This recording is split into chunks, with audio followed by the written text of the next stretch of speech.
Okay, like I said, well, I'm going to talk about DST's perspective, which is Department of Science and Technology, about Indian science, technology, and innovation ecosystem. So, what are our major challenges? So, major challenges are, of course, increasing the number of scientists who are committed, quality scientists. If you compare ourselves with China, China has about 5 to 6 times the number of scientists that we have. If you look at per capita scientists, any of these so-called technologically advanced countries would have number of scientists which are 20 to 50 times larger per capita that we have. Clearly, we are doing, as was pointed out by Honorable Prime Minister in the morning, in terms of quantity, the output of basic research, we are doing rather well. We are number 6 in the world and growing very, very fast. We are growing at a rate of 14% when rest of the world is growing at 4%. But there is a lot more to be done in basic research. That has to do also with the quality of basic research that we put out. The creativity, the innovative element in basic research needs some enhancement, and this is based on evidence. So if you look at evidence, you capture the numbers which are related to impact factors, citations, and so on. There would be a gap between quantity and quality. We need to start on new areas of basic research that would secure our future. For example, I would talk a little bit more about it. Another challenge is from basic fundamental research to developing technology and innovations around the problems, for example, that of energy, water, health, environment, climate, and so on. Now, because these are highly interdisciplinary topics, so oftentimes the funding agencies, we fund things under chemistry, physics, biology, and so on. But the problems of energy storage, for example, is not simply a problem of materials, not simply a problem of chemistry or physics, and so on. So we have to get everybody together. Our ministries have to work together to solve these real problems. So in terms of ministries working together with higher education, working with technology development, industry and commercialization remain challenges. Ease of doing science was already pointed out again by the Honorable Prime Minister in the morning, that we need to empower scientists, we need to simplify processes, at the same time with accountability of doing science. So these are some of the major challenges which are in terms of quality of basic science, in terms of technology, in terms of innovation, in terms of basically getting people excited about science and technology and retaining the best in this stream. So I would not talk about everything which is going on. The list would be so huge that we not get through it. Because everybody is invited to look at the annual report or the website of Department of Science and Technology for the thing that you are looking for. But I will just talk about some of the major new initiatives which address the challenges that I outlined. Of course, the happy news is that there was an increase in the budget. How much? In the last 2 years, we had an increase of about 60%, which in fact is unprecedented. The budgets had stayed kind of flat for the last 5 years before that, but now we are in the happy situation that everything which is worthwhile can in fact be supported. We are working on road to greater financial and personal flexibility in our processes. In terms of quality of basic research, we have introduced a new program through SERB. Some of you know what SERB is, Science and Engineering Research Board, which is called High Risk, High Gain Research. So we in fact want people to undertake research which may be high risk, but if it is successful, you would reap very huge amount of benefits from it. It's not actually shameful to fail. It is shameful not to try. So I would invite all our creative, scientists, young scientists, to actually come in and apply in this particular scheme.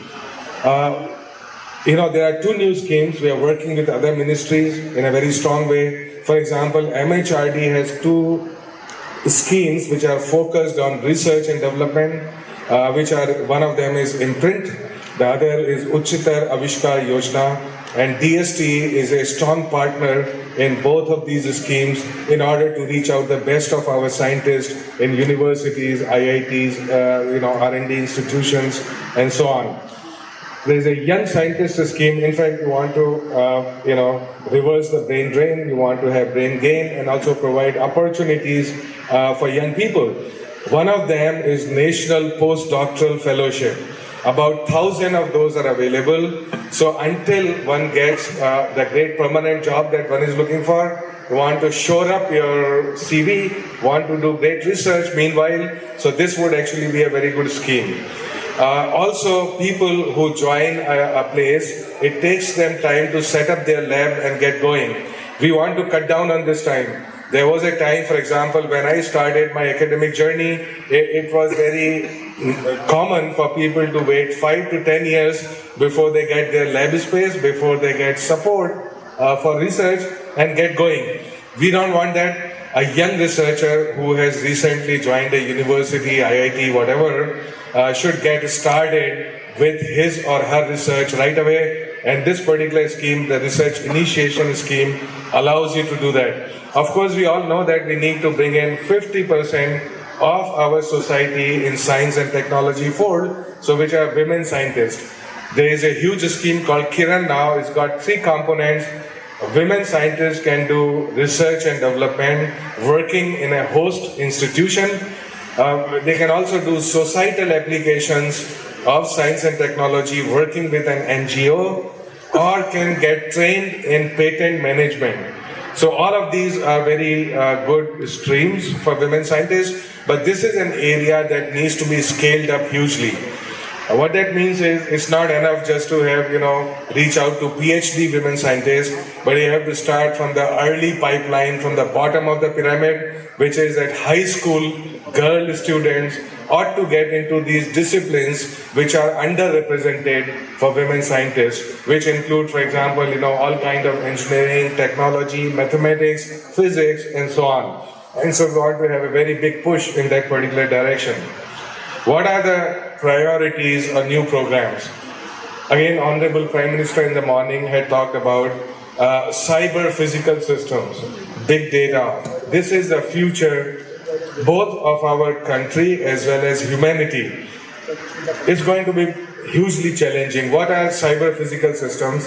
Cyber physical systems are pretty much like human beings because they got physical on one side and digital and cyber on other, and they are combined together. So, a whole lot of jobs that people do now are going to be done by these machines. We have all seen these movies, right? Rise of machines and so on. Within 10 years, it's going to be a reality. I have to give you some examples. We started in a small way in DST, this program, on smart sensors. These are sensors which are very cheap, which are very small. You throw them out in thousands, in tens of thousands, along Ganges, in the soil, in the air. They have their own power supply. They continuously send out information. This information is processed through big data analytical techniques. And so it's a huge,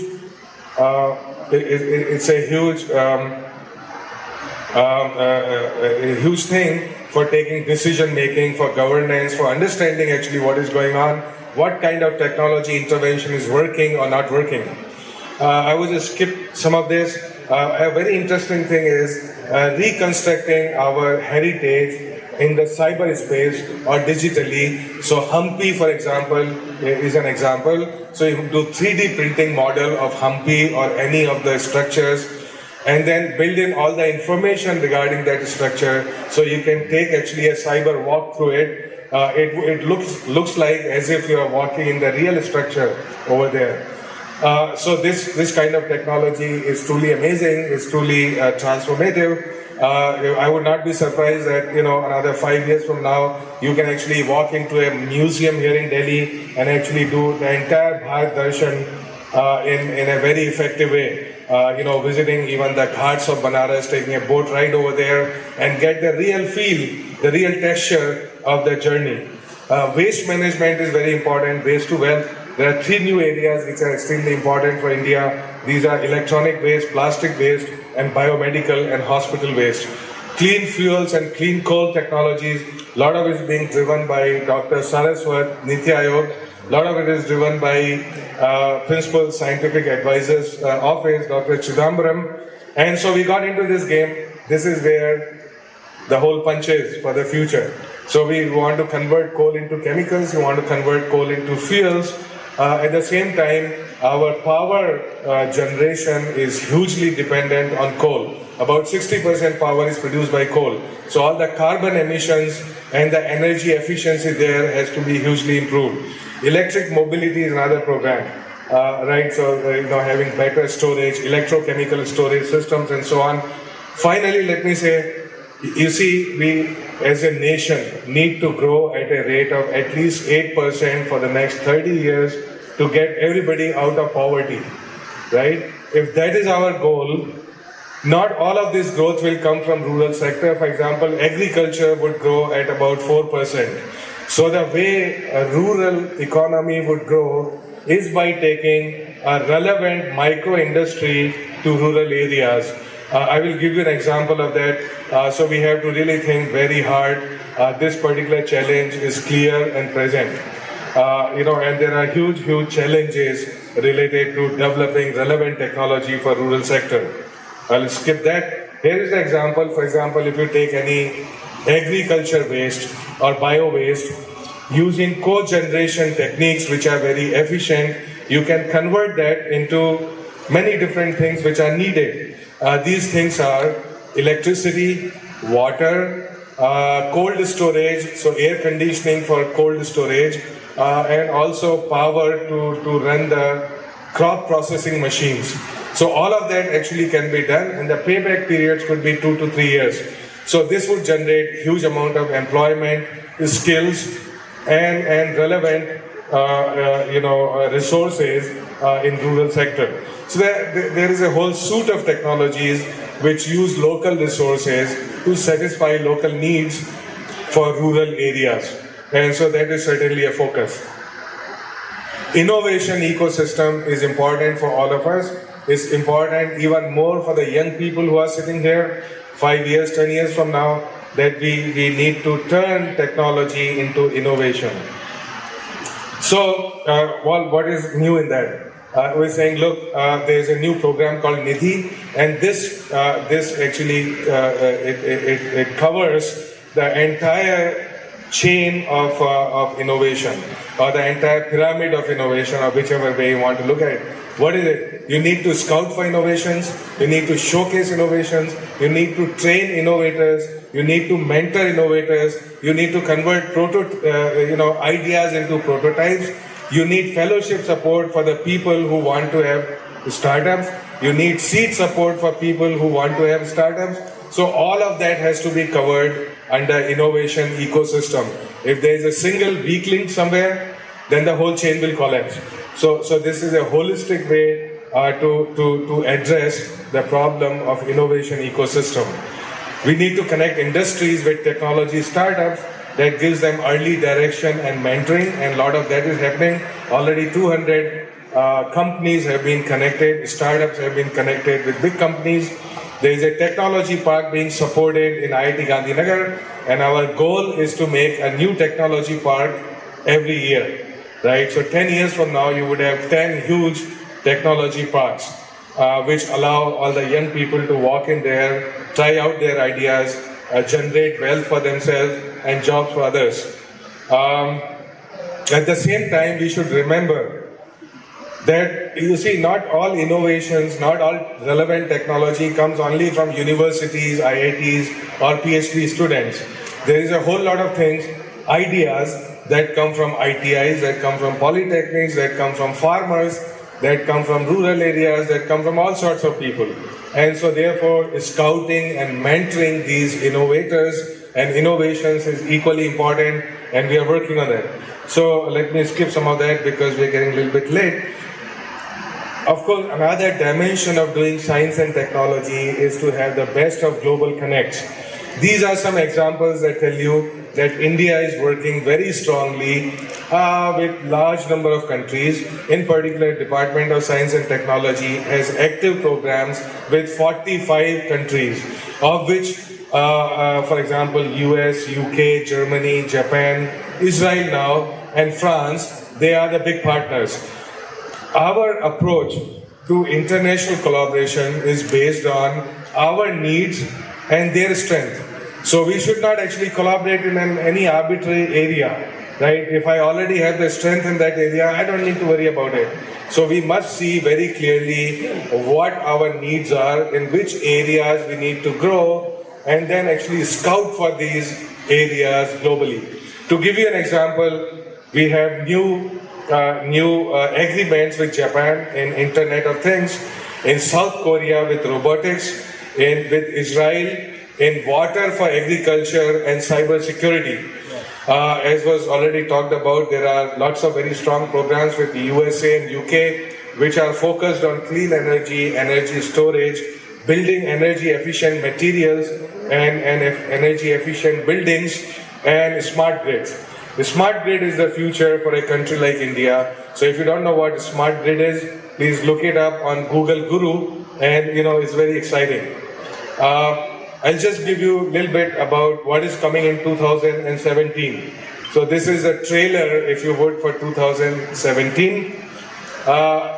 There's a huge push on inclusive innovation, promoting innovation ecosystem, not just at the top of the pyramid, which we are already doing, and we are doing it in a much more enhanced way, but we also have to reach out to the bottom of the pyramid, which means reach out to students in middle school, in high school, and so that they become great champions of innovation 5 years from now or 10 years from now.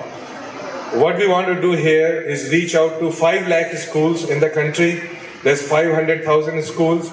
Get top 2 ideas from each school. So you got 1 million ideas to start with. Now these 1 million ideas, at least 100,000 of them would be converted to prototype, which means that we actually pay these kids, we mentor these kids, we train these kids, we give them workshop facilities and so on to convert the top ideas into prototypes, get patents, and so on. So it's going to be hugely exciting, very transformative for these school kids, and to basically diffuse the gospel of innovation, scientific excitement into the school kids. As I said, we have huge things coming up for women scientists and saying, look, how do we intervene at different points of their career? So it's getting high school girls into colleges, but you can't stop there, because I saw in the Children's Science Congress, there were 63% girls who were participating. So 63%. But you go along this chain, you go to college, they drop, then you get to PhD, they drop some more, you get to jobs and faculty and so on. They're reduced to less than 10% in this country. So we need different interventions at different points of their career. And this is what we want to do starting this year. National geoinformation systems are extremely important for any decision making, for any kind of governance. And it's very exciting that this is going to take shape this year. The first of our indigenous 500 teraflop or half a petaflop supercomputer is going to be built up by CDEC in Pune, and this has received a huge push by Dr. Saraswat. So we are kind of committed to deliver the first huge supercomputer made in India within 1 year now. And of course the plans are to make 50 more and spread them all over the country, which are connected, and so that everybody can actually get on this and use them. We also want the best of people, global scientists, to visit us, to be part of us, to maintain a lab here, to have students here, to have collaborations going, to be adjunct faculty here, to have some dedicated research going here. So for that, that's leveraging the global best. and we would come up with a new program to do that in this year. Okay, so I stopped there. Thank you very much. I exceeded my time by 2.5 seconds, but I apologize for that. Thank you very much.